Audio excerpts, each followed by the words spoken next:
Well, hello there, and welcome to your lesson, which now brings us up to number 19 in your books. Now, today we're going to continue work on the country dance. We're going to learn to count 16th notes, and we're also going to learn some new notes. Well, actually, one new note, so you're getting off rather lightly this week. So, to get ready for work, let's get ourselves in tune.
Now, last week I asked you to start memorizing on your Greensleeves piece, and I didn't really tell you how to memorize. Now, most of you would say, oh, well, I know how to memorize the piece. I just play it hundreds of times and eventually it sticks. Wrong. There's a much better way.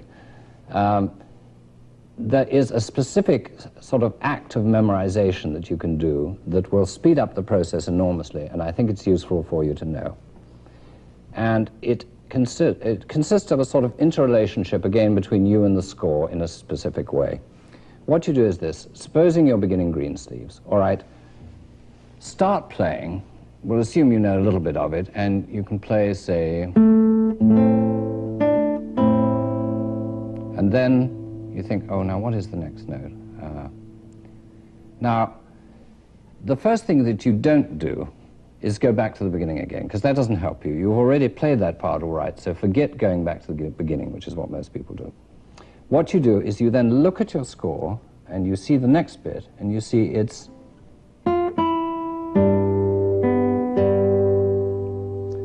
Now, the thing then is not to play it from the music, to go on playing it from the music, but look away from your music and start again from scratch.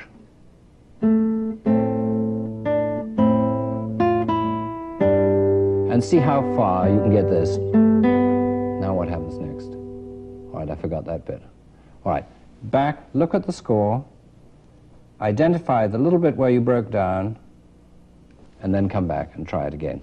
Now, it's a little bit harder work than just playing it through from the music again and again and again, but you'll find that if you do it this way, back and forth to the score, and fix it in your mind, a little picture of the bit where you got stuck, you'll find that this will memorize the piece much faster than the other way. The other thing is, if you spread it over a few days, that's to say, instead of going through the piece 100 times today, supposing that 100 times would finally fix it in the memory, if you did 20 today and 10 tomorrow and 5 the next day, you'd achieve about the same result. So for 35 repetitions, you'd have the same result as 100 done on the same day. I think that's a good one to remember. Now let's get to our country dance and see how you got on. I know we went through it at rather precipitate speed, so let's have a nice slow run together to start with. Count of 5 before you begin. Are you ready? 1, 2, 3, 4, 5, 6, 1, 2, 3, 4, 5, 6, 1, 2, 3, 4, 5, 6, 1, 2, 3, 4, 5, 6, 1, 2, 3, 4, 5, 6, 1, 2, 3, 4, 5, 6, 1, 2, 3, 4, 6, 1, 2, 3, 4, 5, 6. Now pull off.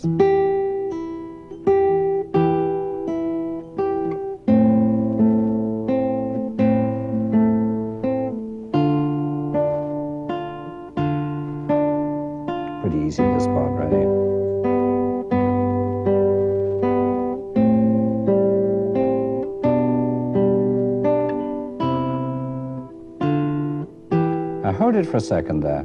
You see that sort of spot and circle over the notes? That means you hold it just for a short period. The technical name is fermata. So we've gone and held for just a second, and then on we go.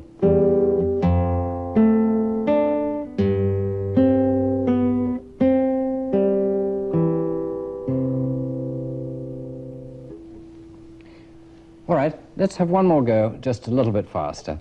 See what we can do. Not too difficult, I think, this one. Are you ready? Let's do it. 1, 2, 3, 4, 5, 6, 1.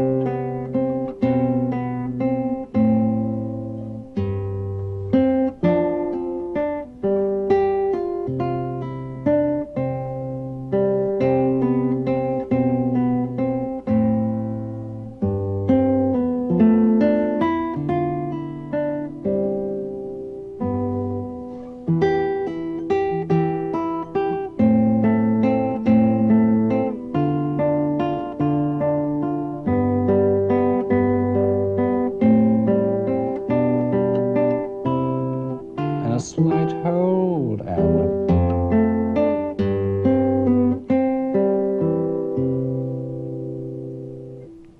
well tried. Now, as with all these pieces, like Greensleeves before this one, I want you to keep playing them because we'll get back to them at a later point, and obviously you'll enjoy it a great deal more when you know the piece quite well and can play along with me with some confidence. I know it's almost impossible for you to just read it and play it perfectly first time. Everyone is in the same position, but we do need to run through them together for you to fix the idea of them in your mind and at least to start you practicing correctly. So do your best with it, and we'll get back to it at a later point. Now, we're going to do a new note on the first string, and if you look at your chart here, you've got A at the 5th fret and B at the 7th fret, both of which we've done before, and the new one is the C at the 8th fret. Now, the way we're playing these at the moment, we've got the first finger at the 5th fret. So what position are we in? Do you remember? We're in the 5th position because it's governed by where the first finger plays. Let's play these three together. Play the A at the 5th fret, put the first finger on it. Now put the 3rd finger on the B and play it. Right? And then the little finger down at the 8th fret, and there's the C. Let's do that once more. A, the 5th fret, B at the 7th fret, and C at the 8th fret. Good. Now there's one other note, the E on the 2nd string at the 5th fret. So in fact I cheated you at the beginning. You were actually learning 2 new notes today. The E on the 5th fret, and you will notice as you look at your music there that it is the same note as the top string open, the open E. And this is what we call an equivalent note because it's the same note found in another place. And it's a good way for you to learn your notes in the higher positions. For instance, if you want to, you could try and find equivalent notes for all the open strings except the bottom one. If you find that the open E has an equivalent at the 2nd string, what is the equivalent to the 2nd string on the 3rd string? And you'll find it comes out something very much like your tuning that you did at the very beginning. But if you can work it out, do, because the more little ways like this that you find to memorize the notes, the better you fix them in your mind. Let's do an exercise now covering just those 3 notes and the E on the 2nd string. This is exercise number 13 in your books. And get in position on the 2nd string. Now, you're not going to have to change position at all, so just plant your fingers as you see the numbers. Are you ready? Count of 1, 2, and you're in on 3. 1, 2, 3, 1, 2, 3, 1, 2, 3, 1, to the second string. 2, 3, 1, 2, 3, 1, 2, 3, 1, 2, 3, 1, 2, 3, 1, 2, 3, 1, 2, 3, 1, 2, 3, 1, 2, 3, 1, 2, 3, 1, 2, 3, 4, 5. Not very difficult, you see. It's really just the same as when you were doing those notes in the first position. You just have to try and remember them as you go along. Let's do it once more with a little accompaniment and see how you get on second time around. Find your place on the second string at the 5th fret, first finger. Got it? All right, count of 2 and off we go. 1, 2, 3.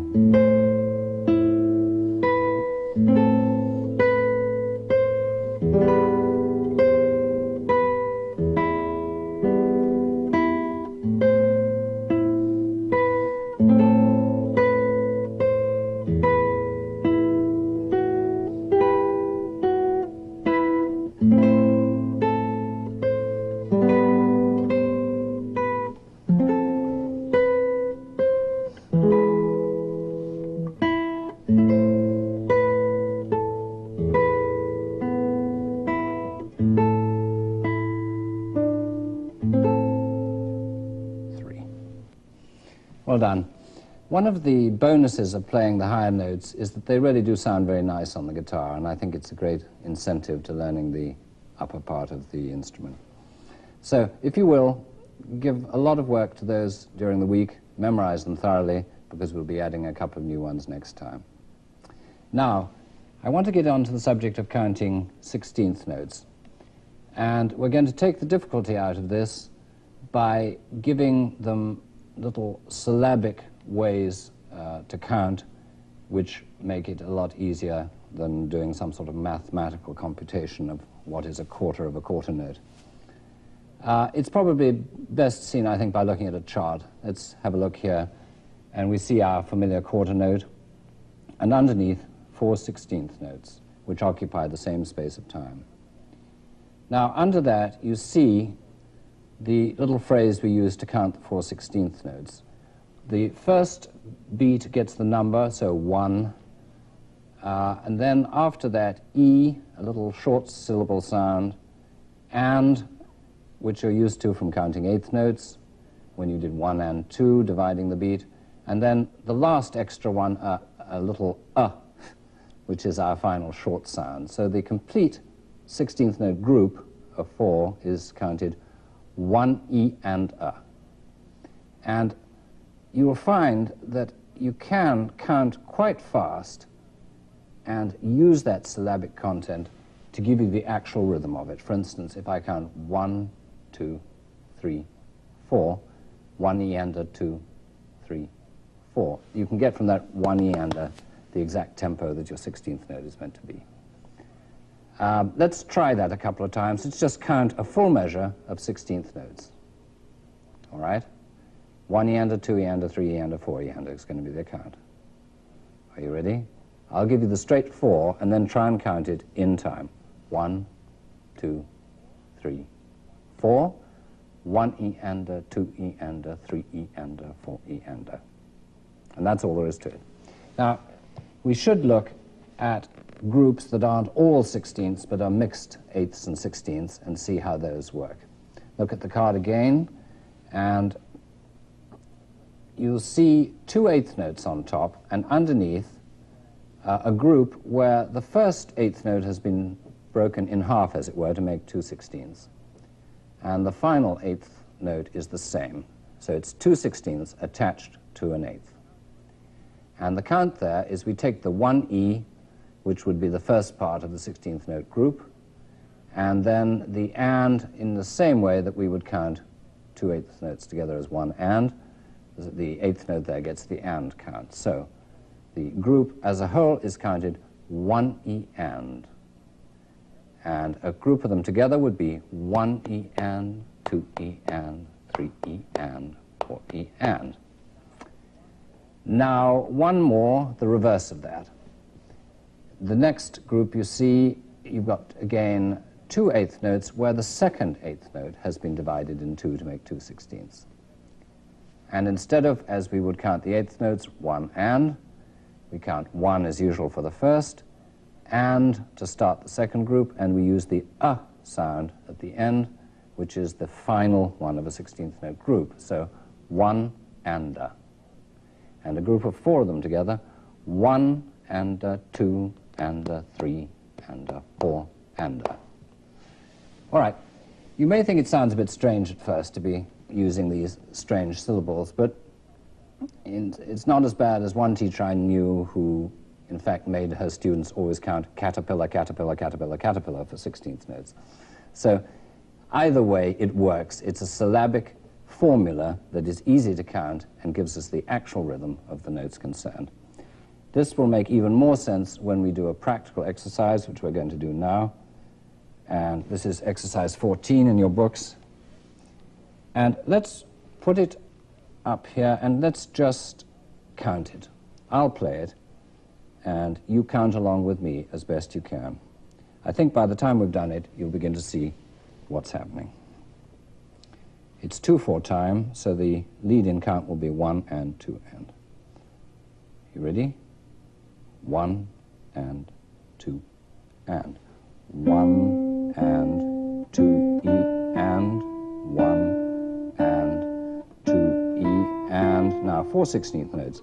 1 E and a 2 and 1 E and a 2 and 1 and a 2 and 1 E and a 2 and 1 E and a 2 and a 1 E and 2 and 1 and 2 E and 1 and 2 E and 1 E and a 2 and 1 E and a 2 and 1 and 2 E and 1 E and a 2 and 1 and 2 and 1 E and 2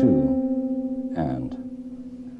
And you'll find that that can become as natural to you as counting 1 and 2 and 3 and 4 and for eighth notes. It's a habit that you will get into as you go along. Let's try and play it as well now. Are you ready? Count 1 and 2 and. 1 and 2 and. 1 and 2 E and 2 E and 1 E and a 2 and 1 E and a 2 and 1 and a 2 and 1 E and a 2 and 1 E and a 2 and 1 E and a 2 and 1 and 2 E and 1 and 2 E and 1 E and a 2 and 1 E and a 2 and 1 and 2 E and 1 E and a 2 and 1 and 2 and 1 E and 2 and. And that's about all there is really to counting 16th notes. It's one of those things which the more you do it, the easier it becomes. And I want to work now a little bit on the piece that you have at the end of this lesson, the Carulli, Opus 211, number 6. Because this is something I want you to play around with for the next few weeks. Mainly for this reason that it's got a nice distribution of quarter notes, eighth notes, dotted quarters, to remind you of those, and then it suddenly goes into 16th notes. So you've got the complete gamut, as it were, of what you've been studying. Let's go through it together as much as we can now. And let's start right into the music. And I'm going to play, and you play as much as you can, but when you can't, if you can't get it at once, at least try and see the count and see it as I count and play it for you. All right, and the brave souls will try it with me. Now, we're in 4/4 time, so we're going to count 1, 2, 3, and 4, and come in. We've got a triple pickup there. Lots of interesting time here. Are you ready? Very slow. 1, 2, 3, and 4, and 1, 2, and 3, and 4, and 1, 2. Now stop there for a moment. See that little V thing on top of the C and E? That means an accent. So whereas your normal accent would be at the beginning of the bar on that chord, he wants you to go 1, 2, 3. It's a dotted quarter note, so we're going to count 2, 3, and 4, and, right? All right, right on that measure. 3, 4. 1, 2, 3, and 4, and 1, 2. Very straightforward, this. 3, 4, 1, 2, 3, and 4, and like the beginning, 1, 2, and 3, and 4, and 1. Stress. 2, 3, and 4, and 1, and 2, and straightforward eighth notes. 4, and 1, and 2, and 3, and 4. And now watch out.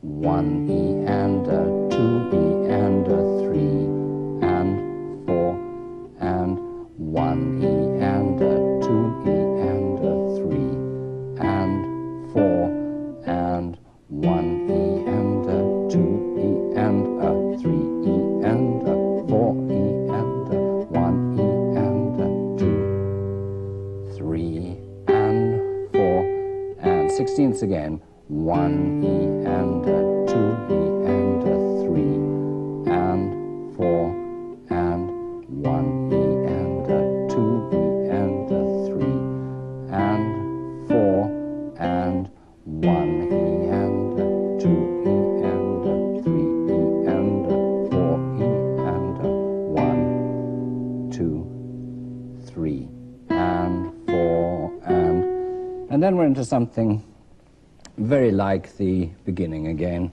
Just repetition, actually, as you'll see when you go over it during the week. Now, what I'd like you to do is to concentrate mainly on just seeing the relativity between 8th, quarter, and 16th.